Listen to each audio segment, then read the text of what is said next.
नमस्कार दोस्तों, आज सुनिए शिवानी जी की एक और कहानी सौत। मुझे जब उस बार एक मीटिंग में भाग लेने बम्बई जाना पड़ा तब मेरे सम्मुख मुख्य समस्या आई थी आवास की।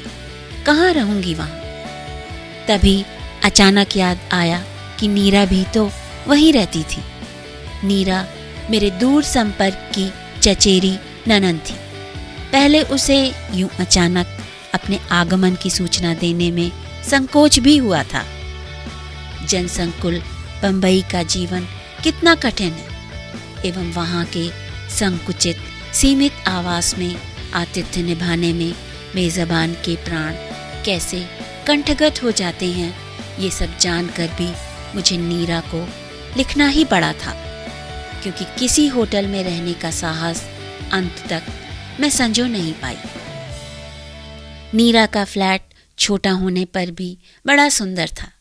32 फ्लैटों के गुलदस्ते रात को दूर से देखने पर किसी बंदरगाह पर खड़े सुंदर जहाज़ों से ही लगते थे। नीरा को बंबई का जीवन बहुत पसंद था। बंबई प्रवास ने उसका कायाकल्प कर दिया था। वैसे भी वो पिथौरागढ़ के उस अनजाने ग्राम से बंबई आई थी, जहाँ उसके विवाह तक कुमायूं मोटर यूनियन की बस भी नहीं पहुंच पाई थी। उन दिनों मोटर रोड का निर्माण कार्य चल ही रहा था। मुझे आज भी याद है, लग्न का समय बीता जा रहा था और उसकी बारात नहीं पहुंची थी। बड़ी देर बाद उसकी बारात के थके मांदे बाराती बिना किसी बैंड बाजे के ऐसे चले आए थे जैसे कोई मातमी जुलूस हो। पहाड़ी लद्दू घोड़े में बैठा उसका सजीला दूल्हा भी वर्षा की बौछार में भीग भाग एकदम ही अनाकर्षक लग रहा था। उधर नीरा आकर्षक न होने पर भी कामदार लहंगे दुपट्टे में बड़ी प्यारी लग रही थी। नए गहने, कपड़े और नवीन जीवन साथी का उल्लास उसके गदबदे गोल मटोल चेहरे पर लज्जा का अंगराग बिखेर उसकी उजली हंसी को और भी उजली बना गया था। किंतु आज की नीरा की न तो वेशभूषा में न वाणी में वो पहाड़ी ढीलम ढाल लटका था, न आतिथ्य में। उसके मुंह से मैंने बोला, तुमको होना क्या आदि विभिन्न प्रदेशी उच्चारण सुन मैंने उसे टोका भी था। ये कैसे बोलने लगी हो नीरा? क्या हो गया है तुम्हारी हिंदी को? क्या करूं भाभी, मेरी पड़ोसिन हैदराबाद की है ना, इसी से बोली में उसकी छाप लग गई है। आज तुमसे मिलवाऊंगी, बहुत ही प्यारी लड़की है। नीरा की प्रतिवेशनी राज्यम बंबई के एक प्रसिद्ध होटल में रिसेप्शनिस्ट थी। उसके पति मद्रास में ही किसी दवाओं की विदेशी फर्म में काम करते थे। दोनों का वेतन खासा अच्छा था। उस पर उनकी एकमात्र पुत्री ननिहाल में पल रही थी। राज्यम स्वयं ऊटी के कॉन्वेंट से पढ़ी थी। इसी से अंग्रेजी का उच्चारण, उठने बैठने का सलीका, सब कुछ खांटी मेम साहबी था। वेशभूषा में भारतीय संस्कृति का लवलेश भी नहीं था। टखनियों तक झूल रही मैक्सी, बायां भाग किसी समृद्ध थिएटर के रेशमी पर्दे की भांति, बीचों बीच उन्मुक्त औदार्य से खुली परतों को समेट लेती। किंतु उस कौशल में भी उसकी सधी पूर्वाभास से की गई उदासीनता मैंने कनखियों ही में पकड़ ली थी। गुलाबी रेशम की खुली भांज के बीच रह रहकर उसकी गुलाबी रेशमी जंघा की क्षणिक छटा बिजली सी कौंच जाती, किंतु उसके चेहरे पर वही स्वाभाविक सौम्य स्मित खेलता रहता जैसा उन सर्कस सुंदरियों के चेहरे पर रहता है, जो बालिश्त भर की रेशमी कोपीन पहने ट्रैपीज के झूलों पर ऐसी ही उदासीनता से सर्र से निकल जाती हैं। उसकी मैक्सी का गला भी इसी औदार्य से खुला किसी उत्तुंग पर्वत श्रेणी पर फिसल रहे पहाड़ी झरने के वेग से ही झरझराता नीचे उतर गया था। पतली ग्रीवा में थी सुवर्ण मंडित रुद्राक्ष की माला, गेरुए रंग की शॉर्ट सिल्क की मैक्सी और कंठ की रुद्राक्ष कंठी से मेल खाता ही उसका केश विन्यास भी था। संसार त्यागी अवधूत के से उस जटाजूट में भी एक रुद्राक्ष की माला लपेटी गई थी। हाथ में वैसा ही मेल खाता रुद्राक्ष का कंकण था। बाद में नीरा ने बताया था कि वो जोड़े की लेटेस्ट स्टाइल है। फरीदाबा हेयर स्टाइल है भाभी, उसने बड़े गर्व से अपनी श्रृंगार पटु सहेली की उपस्थिति में ही फिर उसका प्रशस्ति पत्र पढ़ दिया था। पर हम तुम पर थोड़े ही ना अच्छी लग सकती है। ये तो राज्यम ही है कि कैसी ही बनकर क्यों ना निकल पड़े, लोग मुड़ मुड़ कर देखते रहते हैं। बात ठीक ही कही थी नीरा ने। लड़की वास्तव में व्यक्तित्व संपन्ना थी, कुर्गी थी। इसी से रंग था एकदम चिट्टा सुर्ख। उस पर कुछ ब्लश ऑन की महिमा थी, कुछ प्लक कलर्ड लिपस्टिक की। उसे देखकर मुझे वाजिद अली शाह की जोगिया बेगम सिकंदर महल का स्मरण हो आया। वह होगी कोई 23-24 के लगभग, किंतु व्यवहार अल्लड़ षोडशी का था। होटल की रिसेप्शनिस्ट थी, इसी से छल्लेदार बातें बनाने में पारंगत थी। मेरा परिचय पाते ही वो मेरे पास अपना मोढ़ा खिसका लाई। So you are a writer, how very very interesting. क्या लिखती हैं आप? उपन्यास, कहानी या नाटक? जी मैं तो आया कह दूं, तुम्हें देखकर तो अभी एक नाटक ही लिखने का मन हो रहा है। पर तब क्या जानती थी कि एक दिन उसे ही नायिका बनाकर लेखनी स्वयं ही मुखरा बन उठेगी। रात का खाना राज्यम नित्य नीरा के साथ ही खाती थी। मैं नीरा का व्यवहार, फुर्ती और पाक कौशल देखकर मुग्ध हो गई थी। एक बालिश्त के अपने उस गुफा से सकरे चौके में उसने इतनी चीज़ें कब बना दी और कैसे? न उसके पास कोई नौकर था, न मेहरी। फिर भी मैं जितनी देर मीटिंग में रही, उसने न जाने क्या क्या बना लिया था। पूड़ी कचौड़ी, 3 तरह की सूखी रसेदार सब्जियां, ठेठ पहाड़ी रायता और मीठी चटनी। बम्बई में भी उसने उत्तराखंड के स्वादिष्ट पकवानों की महिमा को पूर्ण रूप से साकार कर दिया।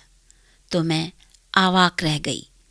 कुमायूं के पकवान देखने में जितने ही आडंबरहीन और अनाकर्षक होते हैं, खाने में उतने ही सुस्वादु और मौलिक। अरे ऐसे कुरकुरे सिंगल तो पहाड़ की बड़ी बूढ़ियां भी नहीं बना पाती होंगी। और ये करड़ी ककड़ी कहाँ मिली तुझे? पहाड़ी करड़ी ककड़ी के पीले गंडे से कलेवर को मैंने ठीक ही पहचाना था। बाबूजी अल्मोड़े से लाए थे। ठीक उसी दिन मुझे तुम्हारा तार मिला तो मैंने उठाकर फ्रिज में रख दी। सोचा तुम आओगी तो ठेठ पहाड़ी दावत करूंगी। ये रायता राज्यम को भी बहुत पसंद है, क्यों है ना राज्यम?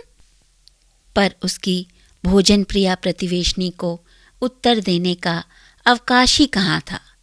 रायते का डोंगा लगभग साफ कर वो अब किसी शुदा कातर भिक्षु की भांति कचौड़ियों के अंबार पर टूटी।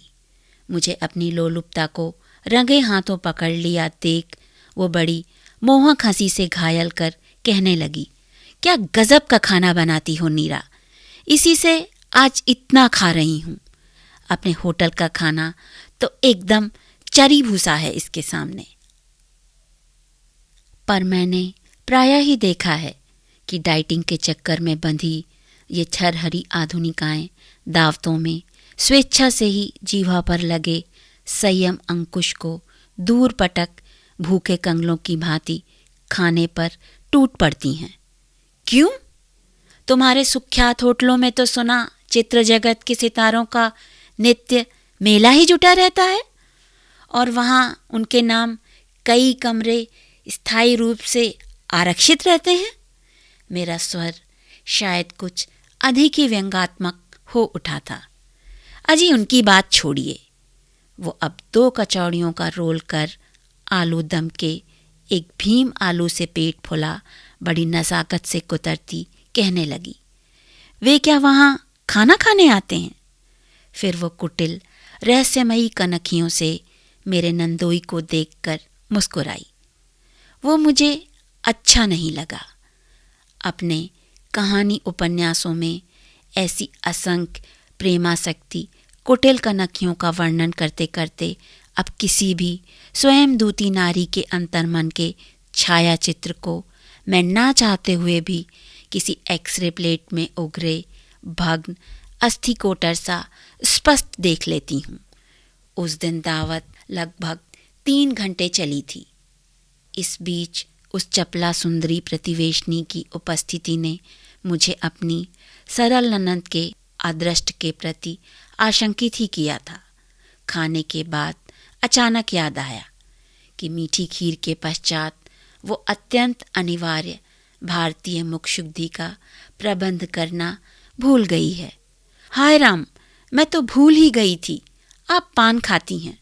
वैसे तो चौपाटी दूर नहीं है, पर अरे क्या पर करता? उसकी मेखला धारणी कैबरे नर्तकी सी प्रतिवेशनी हंसती उठ गई। हम अभी लाएगा। चलो तो महेश, निकालो अपना स्कूटर। मैं स्तब्ध रह गई। इतनी रात को क्या ये लड़की अपनी इस अधखुली मैक्सी में महेश की कमर में हाथ डाल मेरे लिए पान लेने जाएगी? नहीं नहीं, मुझे पान की कोई ऐसी आदत नहीं है, मैंने कहा। पर मेरी भोली ननद के चेहरे पर अपनी सखी के प्रति कृतज्ञता की सहस्त्र किरणें फूट रही थी। प्लीज राज्यम, पूरा भर लेती आना, फ्रिज में रख दूंगी। और फिर मेरी भयग्रस्त आंखों के सामने वो अपनी सखी के सहचर की कमर में हाथ डाले हवा सी निकल गई। बड़ी देर बाद दोनों पान लेकर लौटे तो मैंने कठोर दृष्टि से महेश को घूरा। उसे मैं क्या आज से जानती थी? फटे कोट की बाँह से नाक पोंछता महेश प्रायः ही तो हमारे यहाँ कभी पिता के लिए शिव पुराण मांगने आता और कभी विष्णु पुराण। उसके पिता गोविंद बल्लभ पांडे हमारे कुल पुरोहित थे और मेरा ही नहीं, मेरे सब भाई बहनों का षष्ठी पूजन उन्होंने किया था। मैं देख रही थी कि महेश मेरी आंखों से आंखें नहीं मिला पा रहा है। जब नीरा की प्रतिवेशनी विदा हुई तब वो मेरा बिस्तर लगाने मेरे कमरे में आई। भाभी, कैसी लगी मेरी सहेली? है ना गजब की लड़की? इसके होटल में कोई भी वीआईपी अतिथि आए, इसकी ड्यूटी ना हो, तब भी इसी को बुलाया जाता है। मैं समझ सकती हूँ, तुम्हारी सहेली के व्यक्तित्व की सृष्टि विधाता ने पुरुषों का आतिथ्य निभाने के लिए की है, मैंने कहा। पर भोली नीरा ने मेरे उत्तर के व्यंग को एक कान से सुन दूसरे से निकाल दिया।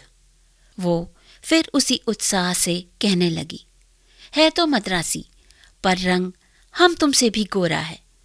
उस पर कपड़े पहनने में तो इसका जवाब नहीं है। भाभी चाहे कुछ ना भी पहने तब भी हीरे से दमकती है। वो तो देख ही लिया। मेरा रूखा स्वर फिर उस चिकने घड़े पर तेल सा ढरक गया। अच्छी लगी ना तुम्हें? नहीं। ना चाहने पर भी मेरे हृदय की बात होंठों पर फिसल गई। क्यों? चादर की सिलवटें ठीक करते उसके दोनों हाथ रुक गए।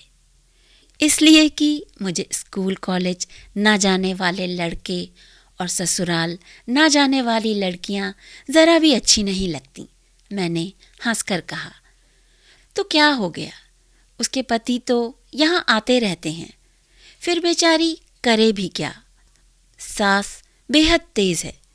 मैं 3 दिन तक नीरा की अतिथि बनी रही और उन दिनों की संक्षिप्त अवधि में ही उसकी उस चतुरा प्रतिवेशनी का व्यवहार मुझे स्तब्ध कर गया।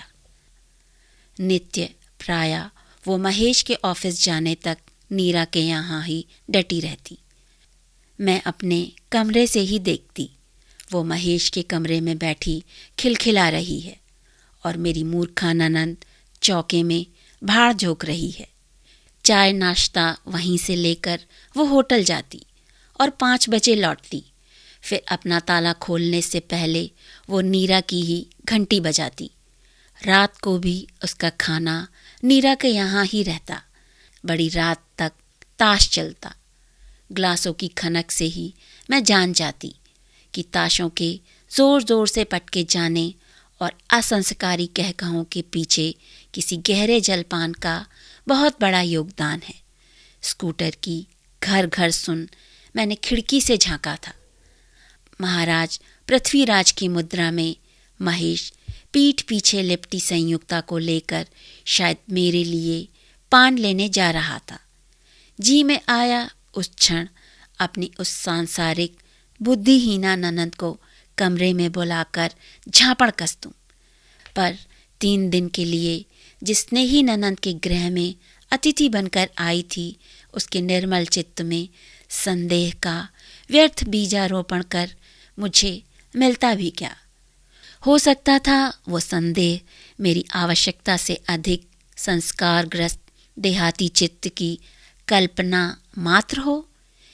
क्या पता आधुनिक पतिव्रता की मान्यताएं अब हमारी मान्यताओं से भिन्न हों।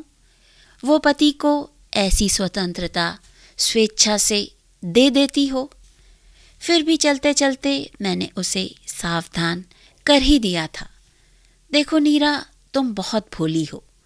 फ्लैट का जीवन निश्चय ही कुछ अंशों में मनुष्य के जीवन को अनुभवों से समृद्ध करता है, किंतु इसके लिए तुम फ्लैट वासियों को अपनी एक बहुमूल्य धरोहर खोनी भी पड़ती है।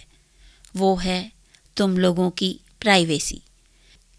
किसी भी परिवार के सुख के लिए इस प्राइवेसी का अशोषण रहना अनिवार्य होता है। यहाँ तो तुम्हारी एक छींक, खांसी या डकार तक पर तुम्हारा अधिकार नहीं रहता। उसी क्षण वह दूसरे परिवार की छींक, खांसी बन जाती है। तुम्हारी सखी से तुम्हारी ऐसी मैत्री देखकर बड़ा आनंद आया, किंतु एक अंग्रेजी में कहावत सुनी है, अंतरंगता घृणा की जननी होती है। इसे मत भूलना नीरा। हाय भाभी, तुम्हें क्या लगता है मैं किसी से लड़ूंगी? मैं फिर कह ही क्या सकती थी। मैं जब रात की गाड़ी से चलने लगी तब नीरा की प्रतिवेशनी फिर मेरे लिए स्कूटर भगाती पान ले आई थी। मैंने पूड़ा बटुए में डाल लिया और जैसे ही स्टेशन पीछे छूटा, मैंने बंधा पूड़ा खिड़की से बाहर फेंक दिया। फिर 1 वर्ष तक मुझे नीरा की कोई खबर नहीं मिली। पिछली बार एक शादी में पहाड़ गई तब उसकी माँ मिल गई। कभी उनकी गाई घोड़ी बनना के बिना कोई भी विवाह उत्सव संपन्न नहीं होता था।